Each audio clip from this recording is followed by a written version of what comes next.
এই আলু, তো চোরদিকে গিয়ে বল যে দীপক বাবু একবার এখানে তাকে চুপি চুপি ডাকছে। আবার আবার আমাকে কেন? চুপ, বাজির খেলা শুরু হয়ে গেছে। বাজির খেলা জমেছে। কি হলো আলু? সব বলেছি বাবু। তোর হারামজাদা তোর কথা কে শুনতে চাইছে? ঝুলন কি বললো সেটা বল। আরে ঝুলন দিদিমণি তো শুনেই হাসতে শুরু করলেন, আর আশপাশে যত মহিলারা ছিলেন না তারাও সব হাসি ঠাট্টা শুরু করলেন। রাস্কেল ঝুলন কি বললো? আরে ঝুলন দিদিমণি তো হেসে করে গড়িয়ে গেলেন, আর পেছন থেকে এক মহিলা বলে উঠলেন, চুপি চুপি ডাকার এই তো শুরু, এরপরে চুপি চুপি আরো কত কি হবে কে জানে। আচ্ছা একটা কাজ কর, কনকের বউকে ডাক। হ্যাঁ আসলে হয়।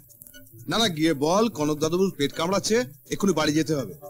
পেট কামড়াচ্ছে তো বউ কি করবে? ওকে বাথরুমের দরজাটা দেখিয়ে দাও।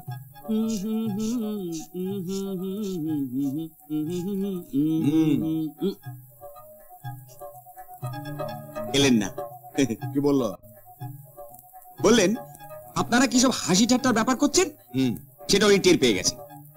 আর পেট যদি নিতান্তই কামড়ে থাকে তাহলে এই ওষুধটা দিয়ে দিলেন, বলেন খেয়ে নিতে।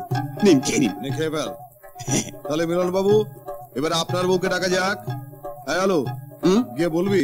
আমি বলে দিয়েছি ভাই, তুমি গিয়া বলিবে আপনার প্রতিদেবতা এক উচ্ছল যৌবনার সহিত নিবিত আলোচনায় মগ্ন, তুমি তাহা স্বচক্ষে দেখিয়াছ। যাও।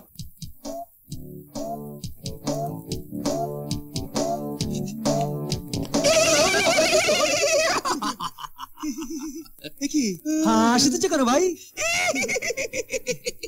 ঘোড়ার মতন হাসিতেছে কেন? আরে মিলন দাদা বাবুর বউরা কি বললো জানেন? কি বললো? আরে আপনার বউ কি বললো জানেন?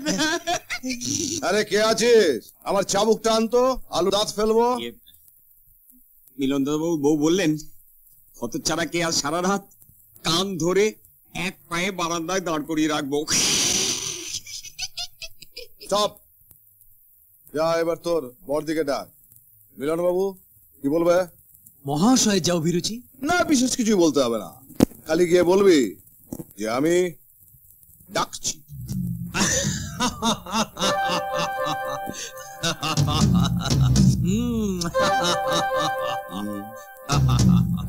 এ কি হইল?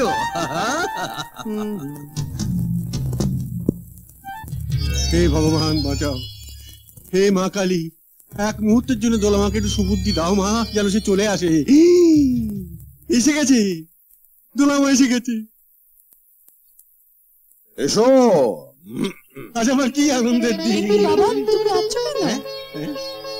আরে মিলন বাবু কোথায় যাচ্ছেন? মহাশয়া, একটি বাজি আমি হারিয়া গিয়েছি। শর্ত ছিল যাহার সে ডাকিলে আসিবে সে বাজি জিতিবে।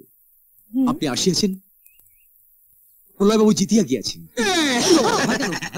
একটা নাপিত ধরে আনবো। নাপিত শর্ত অনুযায়ী আপনার চুল কাটিবে, আর চুল কাটা হয়ে গেলে একটা গাধা ধরে আনবো। চল আলু, কি অসভ্যতা হচ্ছে? বেঁচে গেলে। এরকম আরো অনেক সিনেমা দেখতে হলে ডাউনলোড করুন ক্লিক অ্যাপ।